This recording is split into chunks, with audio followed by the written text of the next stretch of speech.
guys, and welcome back to Wellness Wednesdays. Today we are looking at how cold exposure influences thermogenesis in adipose tissue. Let's get into it.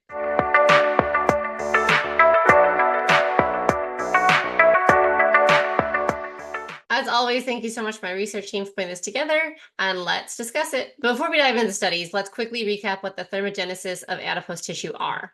Thermogenesis is the process by which your body generates heat, and it's closely tied to your metabolism. Adipose tissue, or body fat, comes in two main types, white fat and brown fat. White fat stores energy, while brown fat burns energy to produce heat. This is where the thermogenesis comes into play. And we've done a previous video on brown fat activation if you're interested in that. So the first study we looked at, published in the journal Frontiers in Physiology, investigates how cold exposure directly influences the activity of brown adipose tissue. Researchers exposed participants to mild cold environments around 18 degrees Celsius or 64 degrees Fahrenheit for several hours a day over the course of 4 weeks. The goal was to observe changes in brown fat activation and overall energy expenditure. What they found was kind of fascinating. The cold exposure significantly increased brown fat activity and led to a noticeable rise in thermogenesis. This means that even mild cold exposure can activate brown fat, boosting your metabolism without intense shivering.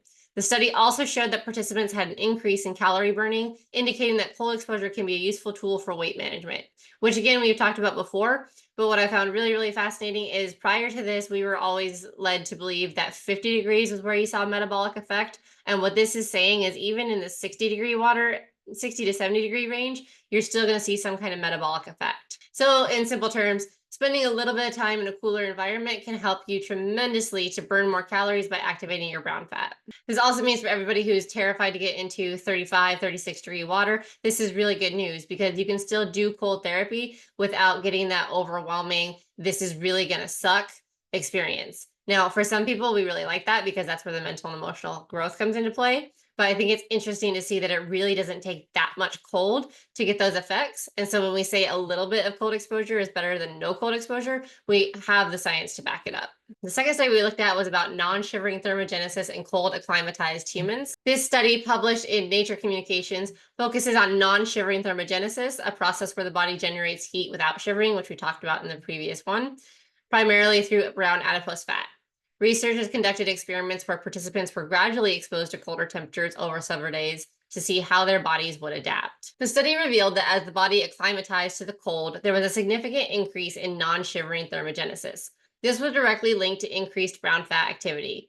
Interestingly, the researchers also observed that participants' metabolic rates increased, meaning they were burning more calories even at rest, which again kind of makes sense with everything we talked about before. When you get cold, your body tries to warm up, you burn more calories. So in essence, the study suggests that regularly exposing yourself to colder environments can enhance your body's ability to burn fat through non-shivering thermogenesis.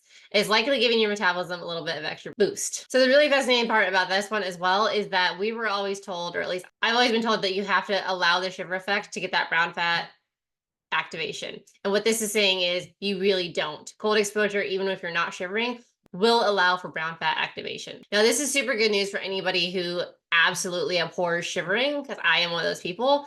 But again, I've been trying really hard not to suppress the shivering effect because I was told that's what helps the brown fat activation. But now we know we can go ahead and still suppress that shiver effect, not hate it as much, and still get the benefit.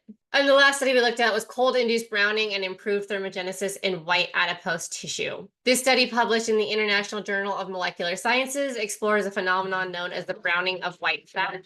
Normally, white fat stores energy, but under certain conditions, like cold exposure, it can start to take on the characteristics of brown fat, becoming more metabolically active. In this study, researchers exposed mice to cold environments and observed that their white fat began to brown, showing increased levels of UCP1, a protein that plays a key role in thermogenesis.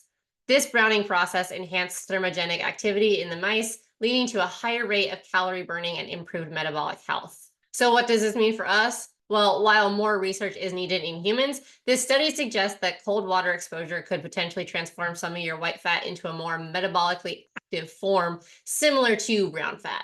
This could further increase your body's ability to burn calories and maintain a healthy weight. Now, again, we are not saying that cold exposure on its own is going to help with weight loss, but it can be a good booster if on your weight loss journey. What all of these studies tell us is that cold exposure can activate brown fat, increase non-shivering thermogenesis, and even promote the browning of white fat, all of which can boost your metabolism and help you burn more calories. Remember that while cold exposure has promising benefits, it's important to listen to your body and consult with a healthcare professional before making significant changes to your routine.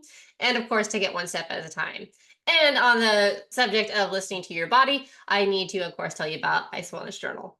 Ice Wellness Journal was developed to help you determine what the best form of cold therapy is for your goals, your body, your practice. So many times we're told that there's only one way to do ice therapy, and it's just not true. There are many ways to do ice therapy. I would never go so far as to say there is a wrong way to do ice therapy, but I will say there is a right way to do it based off of what your body is telling you and what your goals are with it.